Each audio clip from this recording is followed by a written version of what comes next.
Learn English from Quotes The McKinsey Way.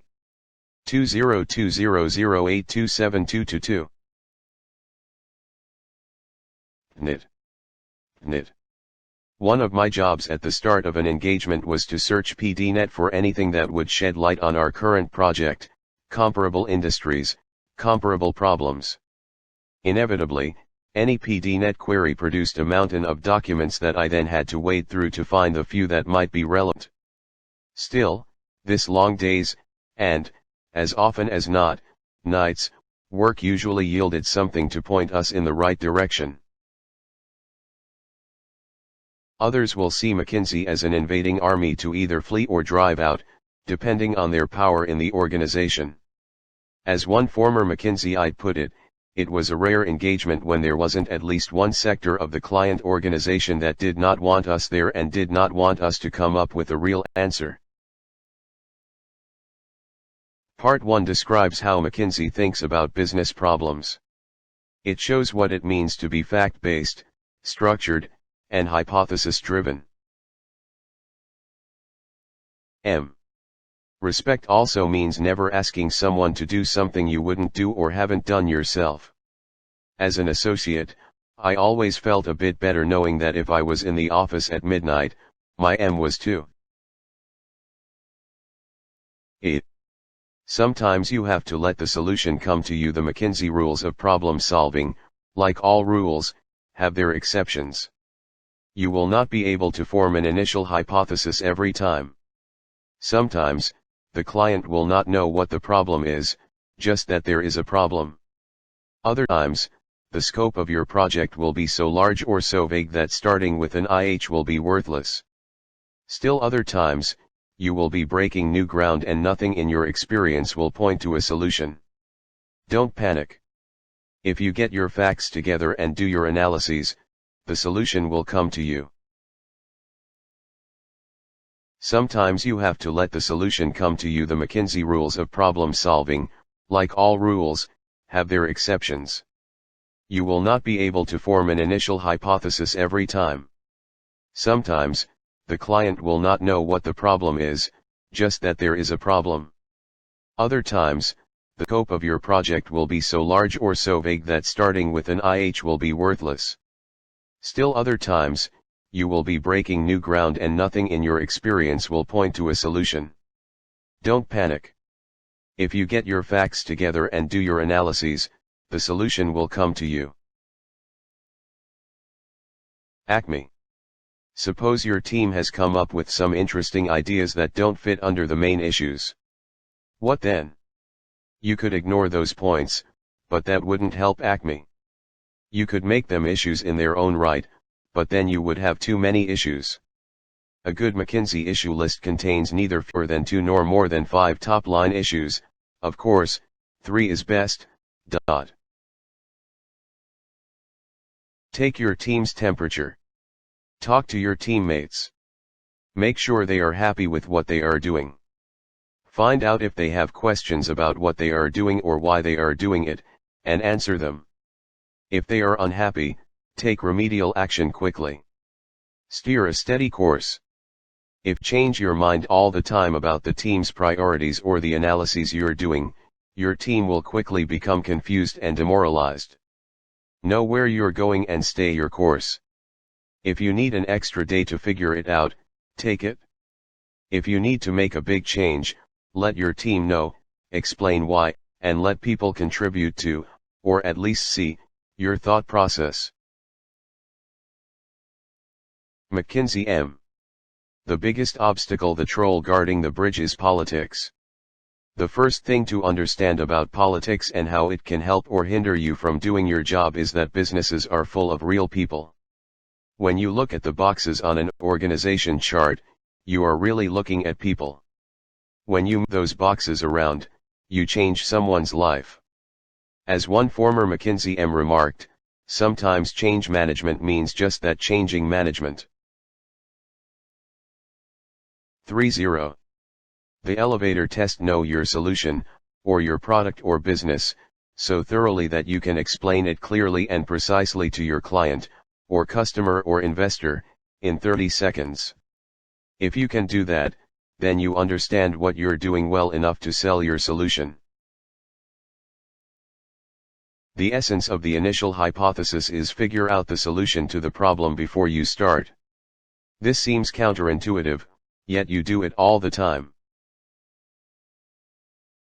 The main thing to remember when trying to get information from others is that they need to feel you are listening and that you're interested in what they have to say. Use positive body language and always take notes.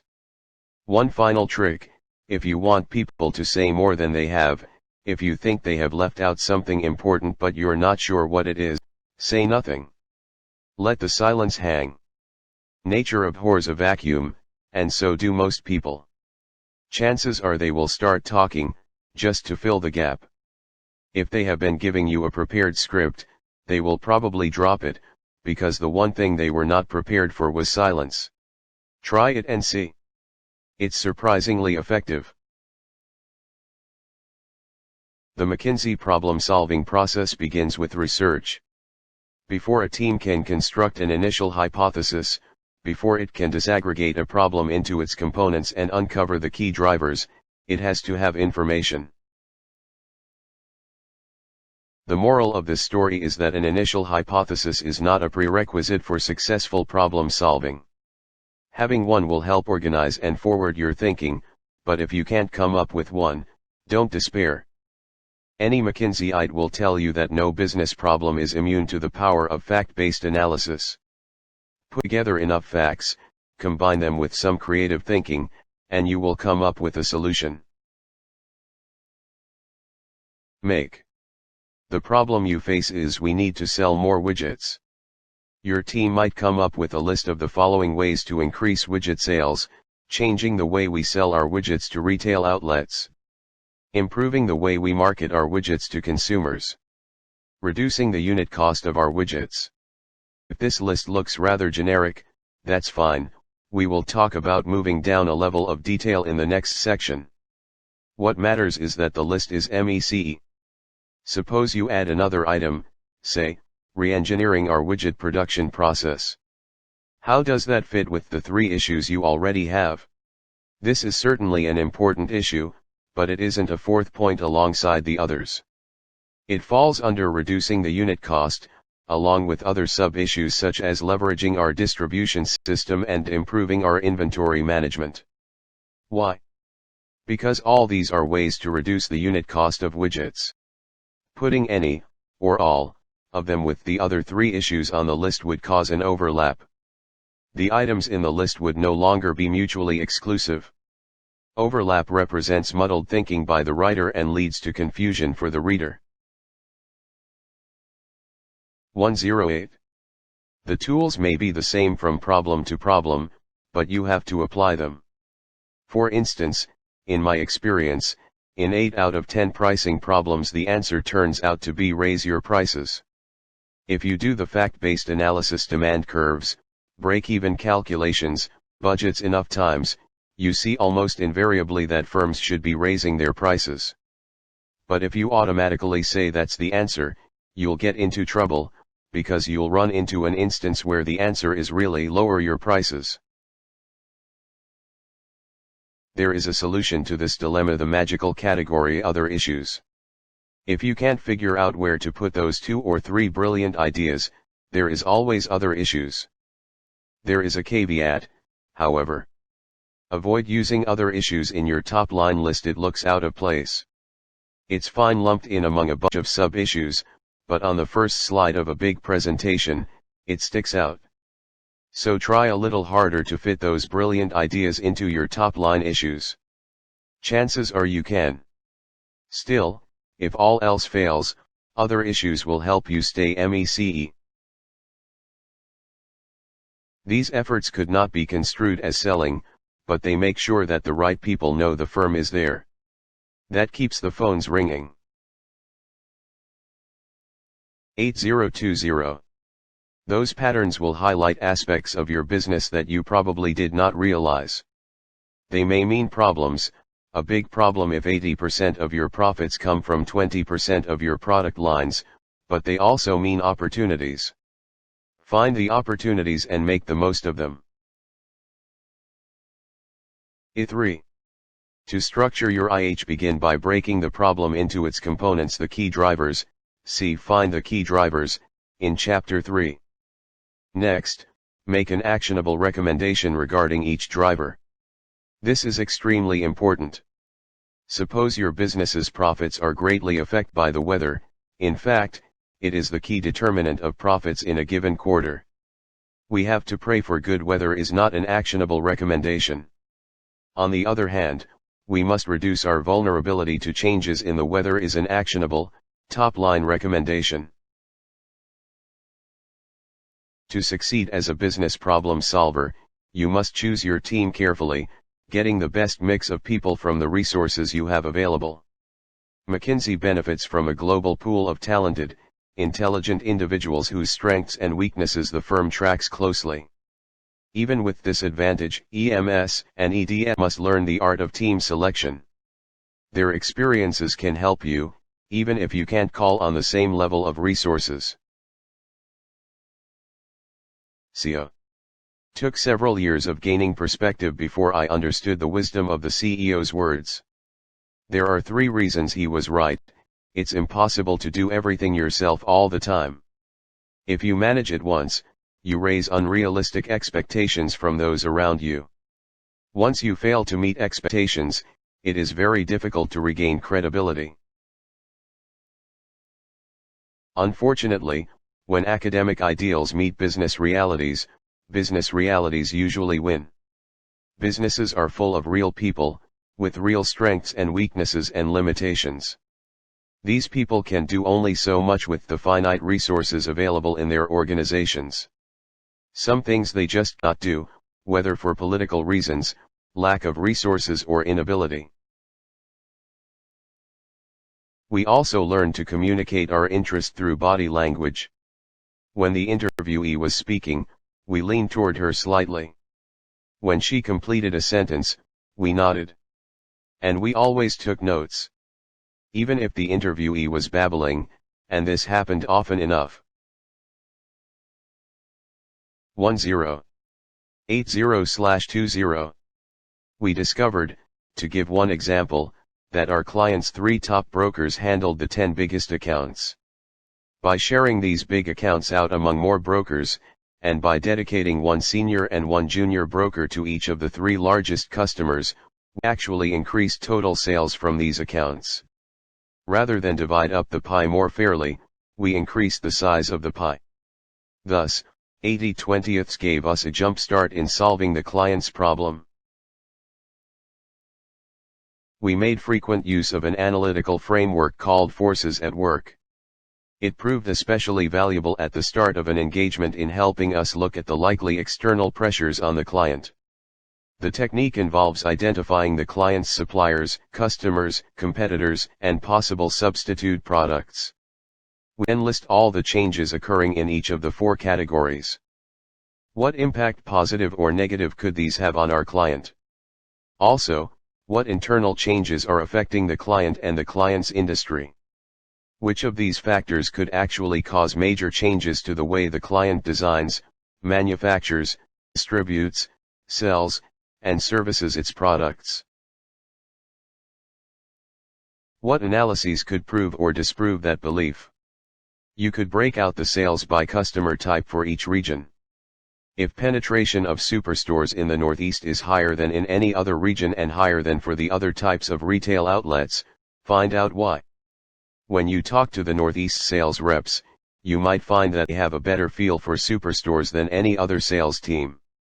What if they were put in charge of all superstores across the country and achieved the same penetration? What would that mean for widget sales? The end product of this exercise is what McKinsey calls the issue tree. In other words, you start with your initial hypothesis and branch out at each issue. The result looks like the figure below. When you've completed your issue tree, you have your problem-solving map. That's the easy part. The difficult part will come when you have to dig deep to prove your hypothesis. XY. XY. What do you do when you are convinced you are working on the wrong problem? When a doctor thinks that a patient's minor symptoms mask something more serious, she will tell her patient, "Mr. Jones, I can treat your headache, but I think it's a symptom of something more serious and I'd like to do further tests." In the same way, you should go back to your client, or your boss, whoever it was that asked for your input in the first place, and say, "You asked me to look at problem X, but the real impact on our performance will come from solving problem Y. Now I can solve problem X, if that's what you really want, but I think it's in our interest to focus on Y." If you have the data to back you up, the client can either accept your recommendation or tell you to stay on the original problem, but you will have fulfilled your responsibility to act in the client's best interests. Whatever you're doing, chances are someone, somewhere has done something similar. Learn from others' successes and mistakes. Leverage your valuable time and don't reinvent the wheel. When a client asks the question, "How do I boost my profits?" the first thing McKinsey does is take a step back and ask the question, "Where do your profits come from?" The answer to this is not always obvious, even to people who have been in their particular business for years. When deciding on which questions to ask, you might want to include some to which you know the answer. This may sound counterintuitive, but it's really very useful. On questions of fact, asking a ringer will give you some insights into the interviewee's honesty and or knowledge. Or complex issues, you may think you know the answer, but there may be more than one. You should find out as many as possible. When the going gets tough, take the Bill Clinton approach. Sometimes, as in my 2 bad experiences, you will be dealt a bad hand. The problem is difficult, the client is difficult. There's not a lot you can do beyond telling your team, "I feel your pain." At some point, you have to soldier on, that's life. Spending months solving complex business problems is no bed of roses. If you follow the rules on maintaining morale, however, at least your team won't feel like resigning when it's all over. Why is something done this way? Is this the best way it can be done? You have to be fundamentally skeptical about everything. Will be either converted to McKinsey's cause or bypassed. Sometimes, however, one powerful faction in an organization calls in McKinsey against the wishes of another powerful faction. That's when trouble arises, as we found out. Work through the politics. Even political problems are soluble. Most people in business are rational, at least in their business conduct. They react to incentives. Therefore, when you face political opposition, it usually means that your solution has negative implications for someone in the organization. So politics is just people acting in their own interests. To work through the politics, you must think about how your solution affects the players in an organization. You must then build a consensus for change that takes account of the different incentives and organizational factors driving the politics. I can't point to any one thing. It has to do with problem solving, the idea that any problem, no matter how daunting, can be broken into its constituents and solved. The other thing is that there is nothing new under the sun. Whatever you're doing, someone else has done it before. Find that person. New word.